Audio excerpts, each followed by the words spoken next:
Hey guys, welcome to Ask Annika.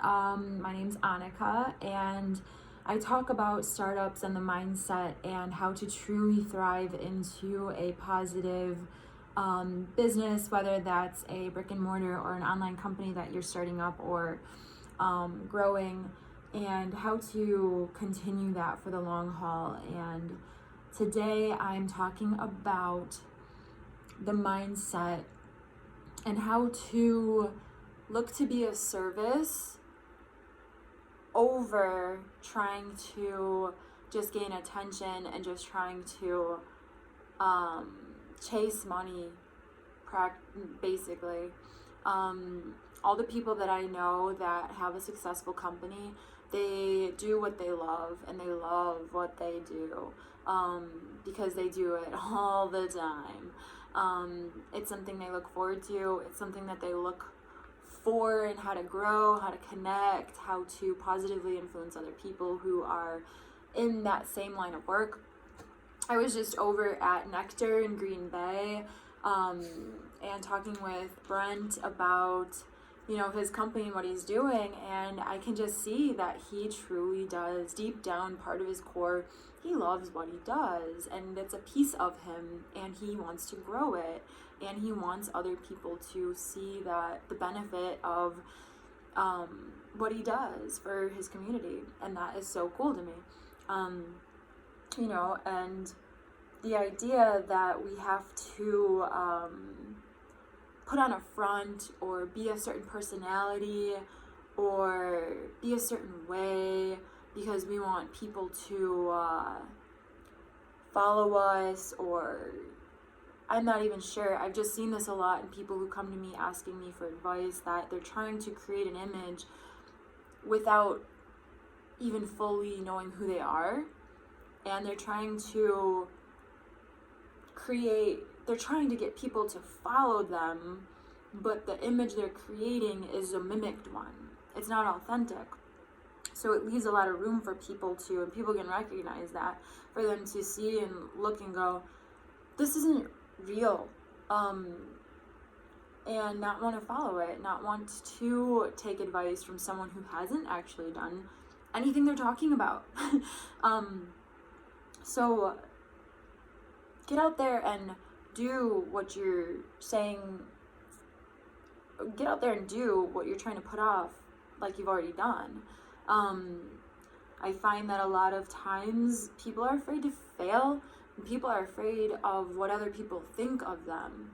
And I get it, right? I understand that concept of, someone left a bad review or someone left a bad comment. I get how someone could get down on themselves, but I personally believe it's because of not doing the pre-handed homework of figuring out who you are and what you're really doing anyway. If my story, which it is that it's not my story. It is my story, but it's more of my building blocks as to what made me and why I am the way I am. And it's not for attention. It's not for follow me because of my backstory. My backstory is what brought me to the place to want to connect and willingly, without asking for anything in return.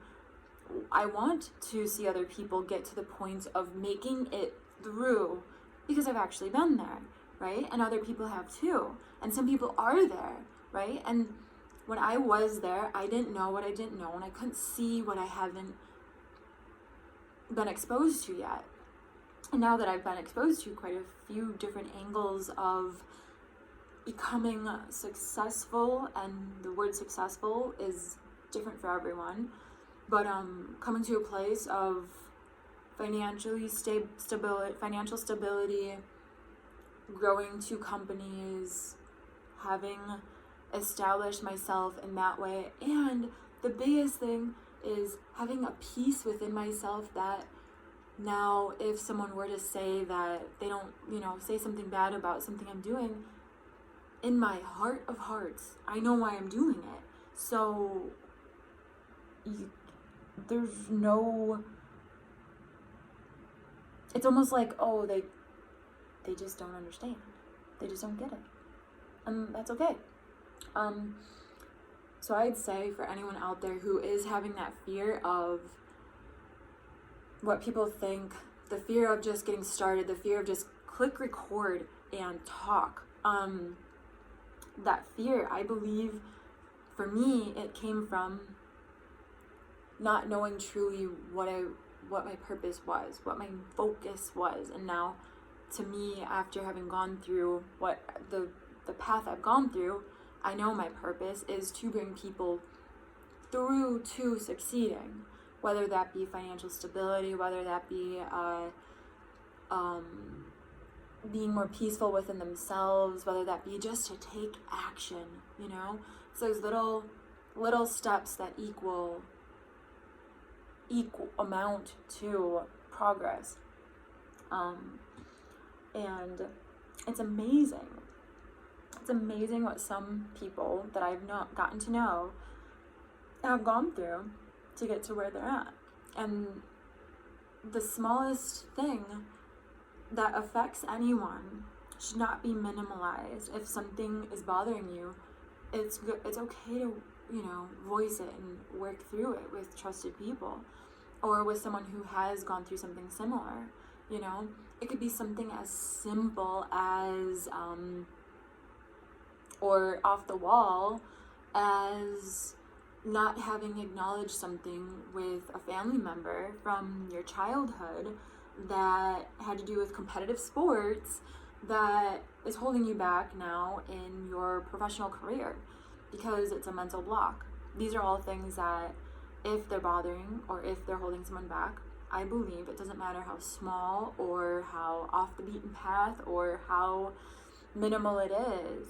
If it came up in your mind during this, write it down. It doesn't matter what it is. It could be that your sister used to make you eat all your food when she was babysitting you. It could be anything. I'm not saying bring it up to start an argument. I'm just saying it's good to work through things in any way that come up and in a road blockage way. And what I mean in a road blockage way is if I have a clear path to my goal, like I have a clear goal, anything that distracts my mind from that clear goal would be a road blockage. Anything. So that's something that I just want everyone to be more aware of, you know, the clear path or the clear goal of thriving in who you are, exactly who you are and what you bring to the table and what you've gone through and how you can connect with people. Anything that brings you off of that, pause and break it down. Break it down to the point where it doesn't need to be broken down anymore. Understand it. So later this week, I'm going to be interviewing some small business owners in the area. They're going to be talking about how they got to where they got to.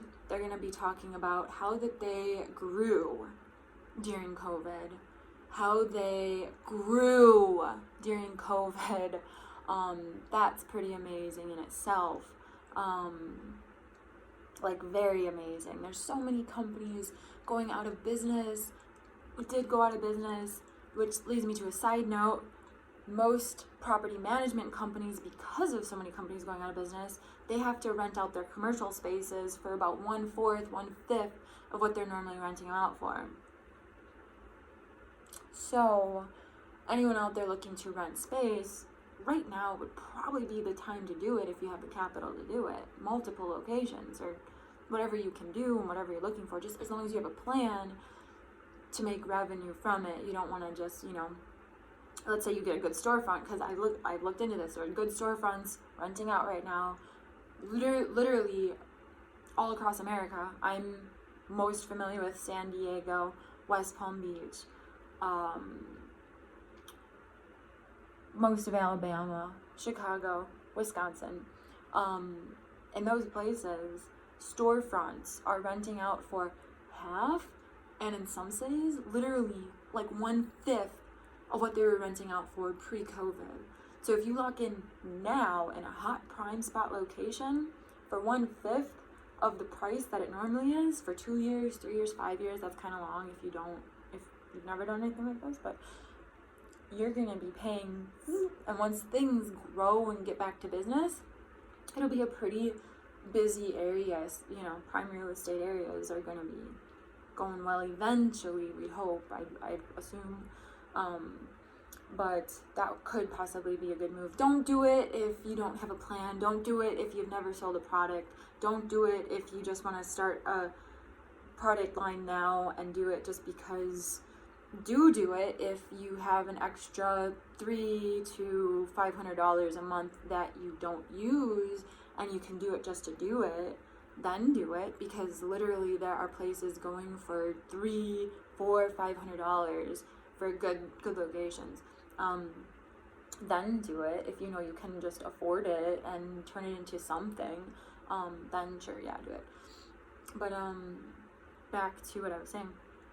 So I'll be getting in people for interviews talking about how that they got their business to actually grow during COVID, which is, you know, good, cool, awesome, great. You know, I personally started up a business during COVID and got it to grow. Most businesses, they don't make a profit within their first, what does it say? It's like 6 months to 8 months or something. I think it might even be longer than that for brick and mortars. My company is doing, I mean, it's made profit. It's going legit. It's expanding. So there's that. Mine's not a brick and mortar yet, but I personally don't see the need to make it a brick and mortar right now, or maybe even ever. I don't know. But I would be talking to people who do have brick and mortars, especially people who have athletic apparel lines, sport gyms, restaurants, and they're going to be sharing with you what they did, how they did it, and what they're going to be doing next to keep things growing in that direction and there on after. So anyone out there, if you have any questions or you want to see something next on here, please let me know. If there are any challenges that you're coming up with your business, with networking, within whatever location you're in, let me know. I do know some people in all the areas that I mentioned. If I can be of service or help, I'd love to connect. Write it in the comments. You know, shoot me a message on Instagram if you'd like. I do respond. Just let me know anything out there, and I hope you all have an amazing Thursday. And don't forget, today and here and out, drop the idea of what can people do for me, or what can you gain from this. Think of more so, what can I do for these people? What can I give back within the energy I'm putting out there? What can I contribute to this situation in a positive, desirable way? And with that being said, everyone have an awesome day. Again, this is Ask Annika. I'm Annika. You comment, leave a message, like if this video has helped you in any way, subscribe, and have a good Thursday.